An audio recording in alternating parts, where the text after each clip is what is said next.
Hey, welcome to the briefing. What I'm going to cover with you today in this DA briefing, navigate obstacles rapidly in logistics. You can stare at the river gauge all day. It is not going to negotiate with you. It does not care that the freight was booked 3 weeks ago.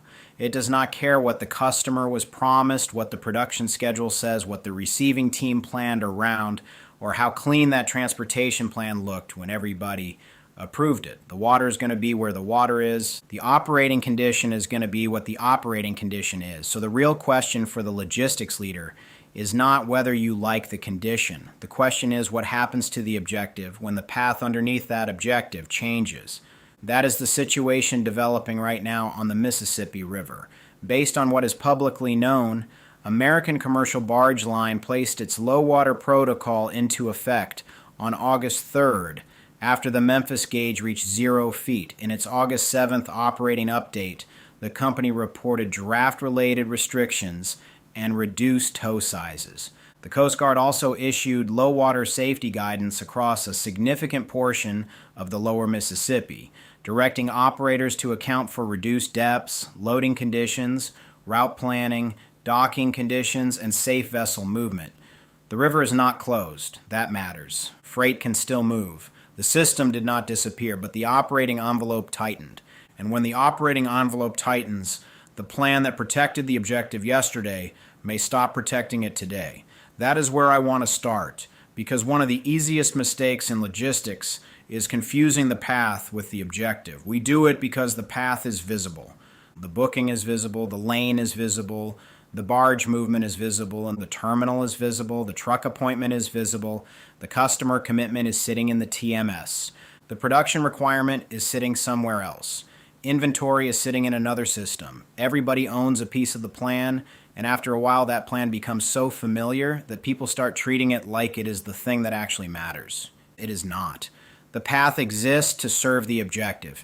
The objective does not exist to preserve the path. That sounds obvious when I say it, but it gets a lot less obvious when changing the path costs money, introduces another handoff, creates uncertainty, forces somebody to revise an arrival commitment, burns alternate capacity, or turns what looked like a clean transport. Actually, forget the transportation plan for a second. It turns a clean operating assumption into something you can no longer trust the same way. Then, staying with the original route starts to feel disciplined. Do not overreact, wait another day, watch the gauge, let the carrier work it. Protect costs, do not move freight unless we have to. I understand every one of those thoughts. They can all be reasonable. And that is important because I do not want to manufacture some incompetent manager just so the tool looks smart, and that is not the lesson. The weak decision here can begin with a completely reasonable instinct. The problem starts when that instinct stays in place after the operating condition underneath it has changed. That is what I want you to watch. A logistics operation can keep protecting yesterday's answer after yesterday's answer stops solving today's problem. Low water makes the distinction easy to see because nobody has to debate whether the physical constraint is real. You cannot call a meeting and make the Mississippi deeper. You cannot escalate the river to a vice president. You cannot send a more forceful email and recover draft. You cannot tell a vessel operator to ignore a safety condition because customer operations promised an arrival date. At some point, the river has officially declined the escalation request. The obstacle is real. The freight objective is also real. The mistake is assuming those two facts leave you with only one decision. So put yourself in this position. You are a regional transportation manager responsible for several inbound freight movements already planned through the Mississippi River system. This is an illustrative scenario built from the verified operating condition. I am not telling you what a specific company did. I am not inventing private shipments, customer conversations, cost decisions, or internal actions. I want to use the real condition to put a leader inside the decision. You have several movements already planned. Some of that freight supports normal replenishment. There is inventory downstream. The receiving operation has room. A delay is inconvenient, but it is not yet damaging the objective. Another movement has less tolerance, and maybe it supports a production requirement. Maybe it feeds an inventory position that is getting thin. Maybe there is a customer commitment sitting downstream that depends on it. And before I go any further, the exact business does not really matter for the pattern. What matters is this. The freight may be sitting inside the same transportation constraint without carrying the same operating consequence. That distinction is important. Now, the river condition changes. Tow capacity is constrained. Loading decisions get tighter. The transportation team starts getting updates. Operations wants arrival timing. Procurement wants to know what materials exposed. Customer service wants to know what it can tell the customer. Receiving wants to know whether the dock and labor plans still make sense. Finance can already see what happens if the team starts converting large amounts of freight to more expensive transportation. Leadership wants a clean answer, and there may not be one yet. That is normal. You are working inside a constrained system. The first instinct is to hold the original plan. There are good reasons for that. Alternate transportation may cost more. Rail capacity may not be available. Truck capacity may be tight. A transload adds another handoff. Another terminal can create another handoff. Moving one piece of freight can affect receiving sequence, inventory visibility, appointment timing, paperwork, carrier coordination, and the people responsible for the next step. So the team waits. That is not automatically wrong. I want to be clear about that. Waiting can be the right answer if the objective is still protected. Then one movement starts losing schedule tolerance faster than the transportation condition is improving. Now something changed. The river did not suddenly become a different obstacle. The part that changed is the relationship between that obstacle and the business requirement sitting behind it. That freight objective is now being blocked in a way it was not being blocked before. That is where leadership judgment matters, because the original decision can still feel responsible. Stay patient, protect costs, do not create churn, give the carrier time, do not destabilize everything because one part of the network is under pressure. Fine. But what is the objective? That is the question. If the objective is still protected, staying with the original route may make perfect sense. If the objective is no longer protected, loyalty to the original route has stopped being disciplined. Now the path is starting to control the objective. That is path captivity. And once you see it that way, the problem gets a lot cleaner. Nothing says you have to solve the river. You cannot. What you have to decide is whether the river still gets to control that specific freight requirement. Those are different problems, and this is where people will often swing immediately to the other side. All right, the river is constrained. Get everything off the water. Put it on trucks, find rail, find another terminal, expedite it, move it, do whatever we have to do. That sounds decisive. It can also be a complete mess. An alternate route written on a whiteboard is not capacity. A rail option on a network map is not a confirmed slot. Trucks existing in the market do not mean you have a truck assigned to your freight. And a terminal on a map does not mean it has the room, labor, equipment, storage, appointments, and downstream transportation to absorb what you're about to send there. Apparently the map has promoted itself to dispatch. That is why the evidence boundary matters here. The low water condition and restrictions are verified.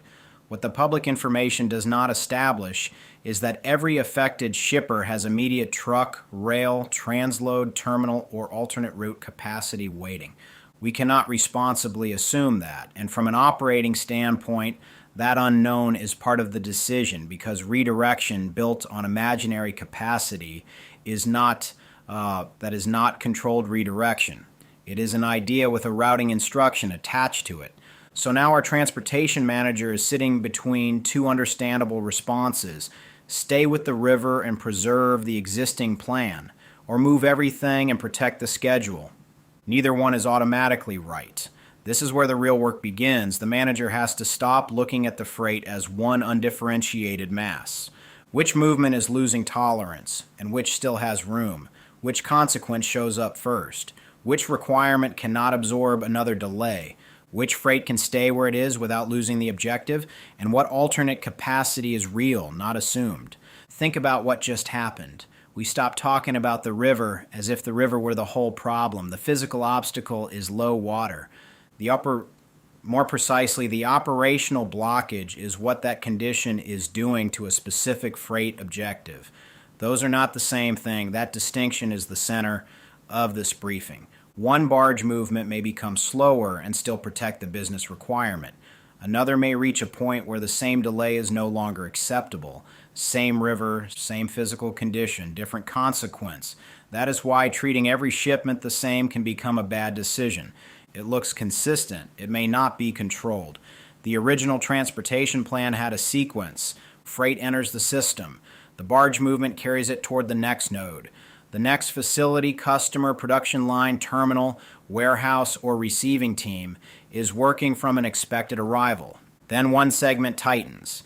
Every downstream assumption tied to that segment deserves another look. But the team can get hypnotized by the visible obstacle.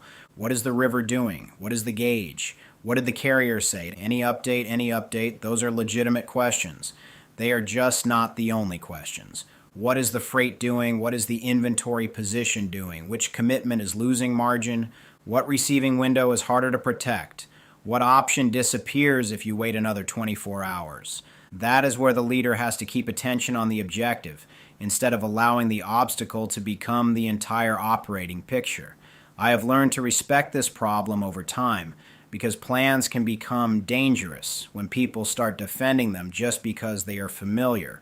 The plan was useful because it was supposed to create a result. Once the operating condition changes, the plan has to earn its place again.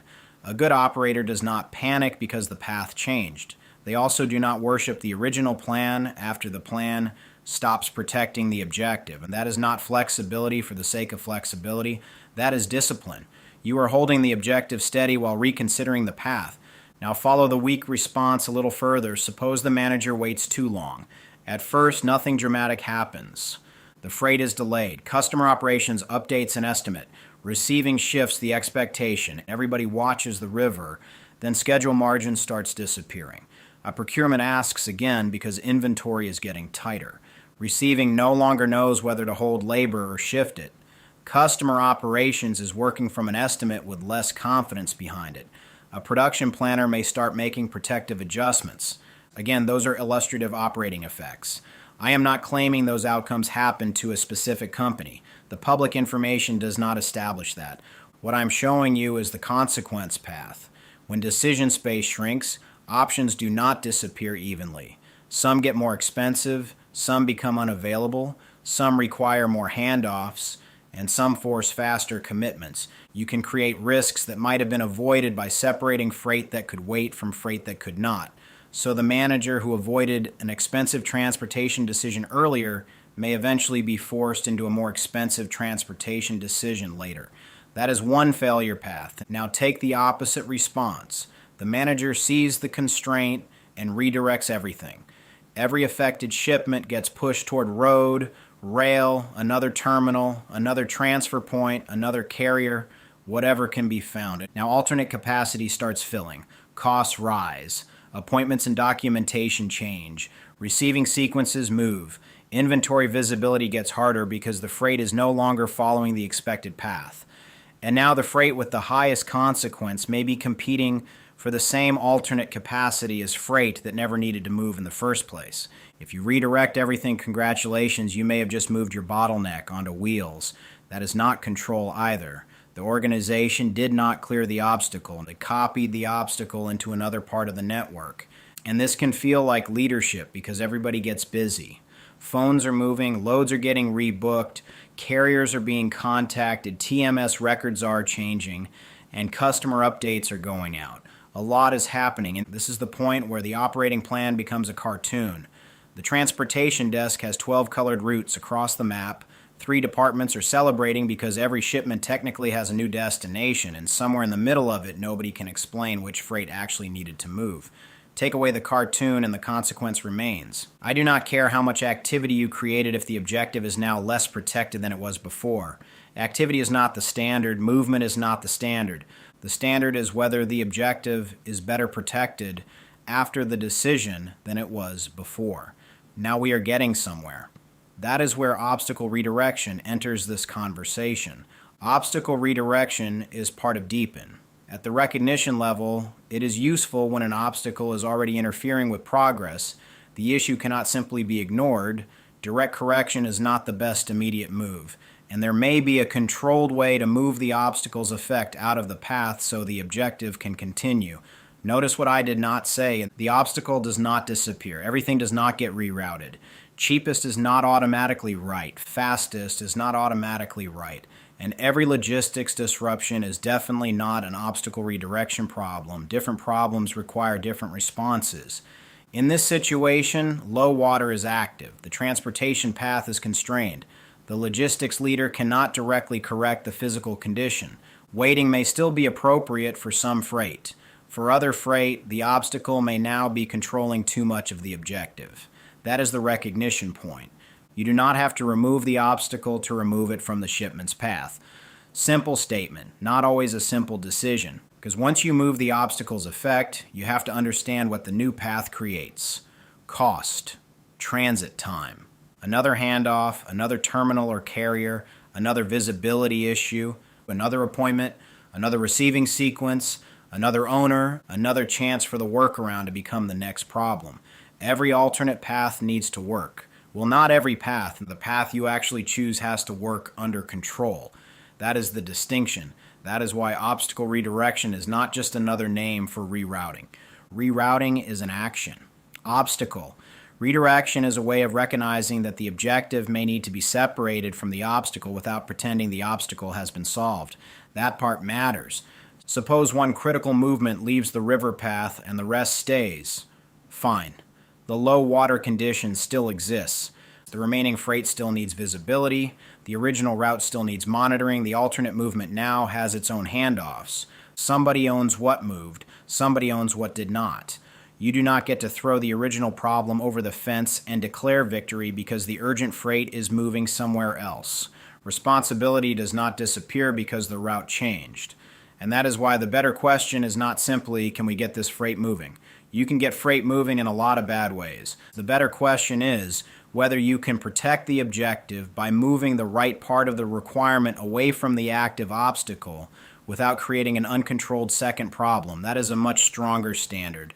And this is where it connects to the broader direct action system. CSA comes first because you need a clean read. What changed? What is verified? What is assumption? What still works? Which objective is exposed? If the CSA read is weak, Deepen gets weak material and you can solve the wrong problem very efficiently. Maybe the river constraint is real, but one shipment still has tolerance. Maybe another looks routine in the transportation system, but supports something downstream with almost no margin. Maybe the TMS still shows a clean planned arrival after the physical condition has already moved. CSA helps expose that difference. Then Deepen helps determine what kind of problem you are actually navigating. Not every obstacle gets attacked, postponed, stabilized, or redirected. That is the value of a problem navigation structure instead of reaching for whichever response feels decisive. From there, only the connections that actually matter should come forward. TMC matters once the route changes because a new path without ownership and communication can fail at the next handoff. Pace matters when the operation needs prepared alternatives instead of improvisation after every change. I am not going to turn this into a tour of the system because that is not the point. The point is that better execution depends on the quality of the read feeding the decision. In this episode, the read has to stay centered on the freight objective, not your emotional attachment to the original plan, not your need to prove that everybody is taking action. The objective, that is the anchor. Bring this into your own operation. Maybe you do not move freight on the Mississippi. Fine. You still have paths, carrier lanes, dock doors, staging areas, routing guides, transloads, rail ramps, ports, warehouses, trailer pools, vendors, systems, equipment, customs processes, and receiving sequences. Somewhere in your operation, there is probably a path that works so consistently that your team has stopped distinguishing it from the objective. That is what I want you to inspect. What happens when that path becomes constrained? Does your team keep defending it because the plan is already built? And does everybody sit around waiting for normal to return? Or does the team immediately panic and shove everything toward the first available alternative? Those are opposite reactions to the same leadership problem. One gives the obstacle too much control. The other gives the workaround too much freedom. Neither one is what you want. You want discrimination. What is actually blocked? What consequence is approaching? What still has tolerance? What alternate path is confirmed? What will it put under pressure? Who owns the next handoff? What remains behind? That is enough for a field level check. You do not need a 20-page contingency plan to recognize that one constrained lane is starting to own too much of the business objective.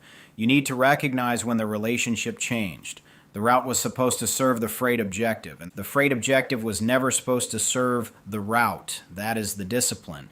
And there's another part of this that is easy to miss. You can make the right redirection decision and still create a mess if the rest of the organization keeps operating from the old plan.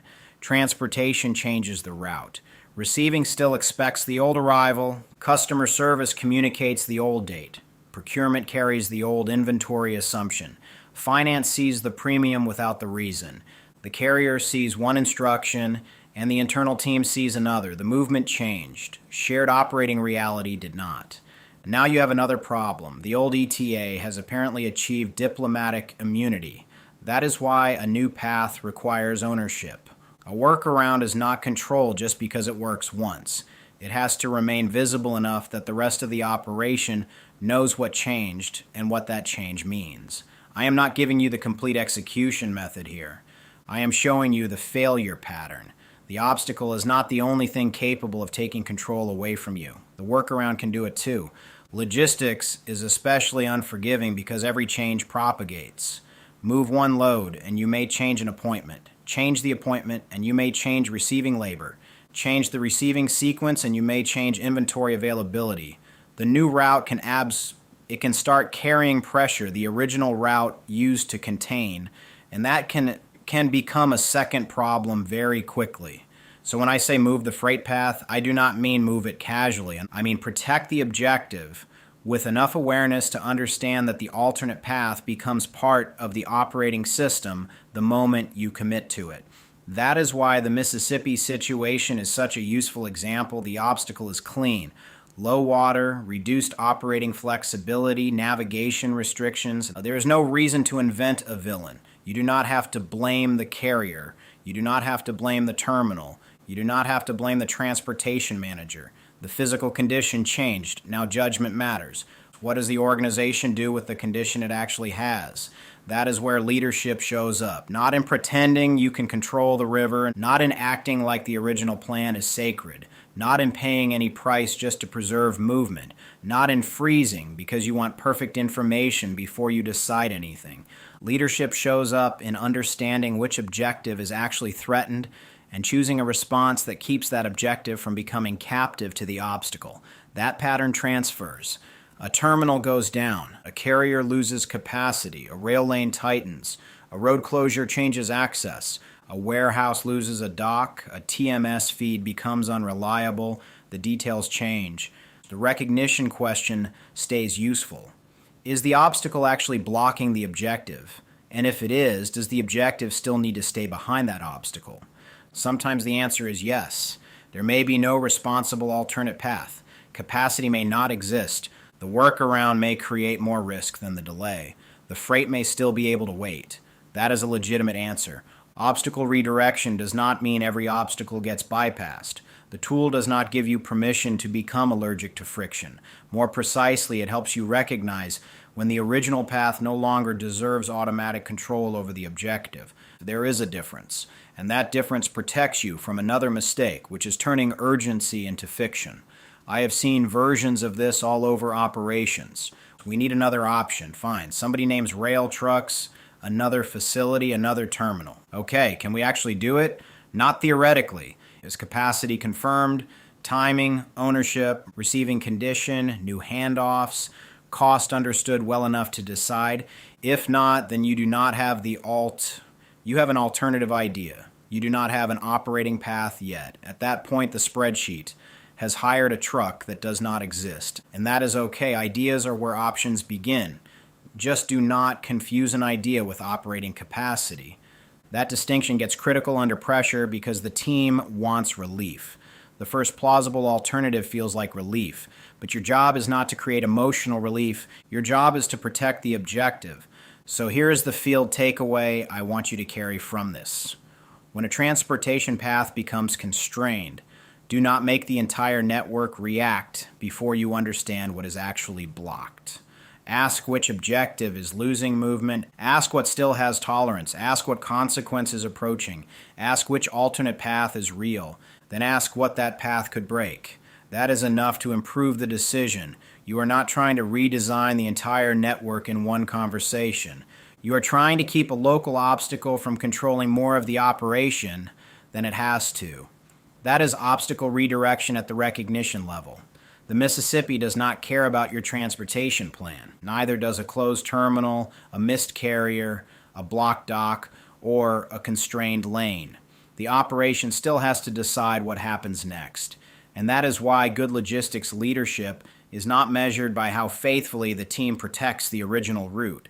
It is measured by whether the objective keeps moving with control when the route stops working the way everybody expected it to. The river is the obstacle. It does not have to become the strategy. You do not have to remove the obstacle to remove it from the shipment's path. But you do have to know what you are protecting before you move anything. When you are ready to go deeper with this tool, go to www.direct-action-system.io/course-directory. Open the course directory, find the course tied to obstacle redirection and deepen, and start there. That is where the deeper application belongs. Thanks for listening to the briefing.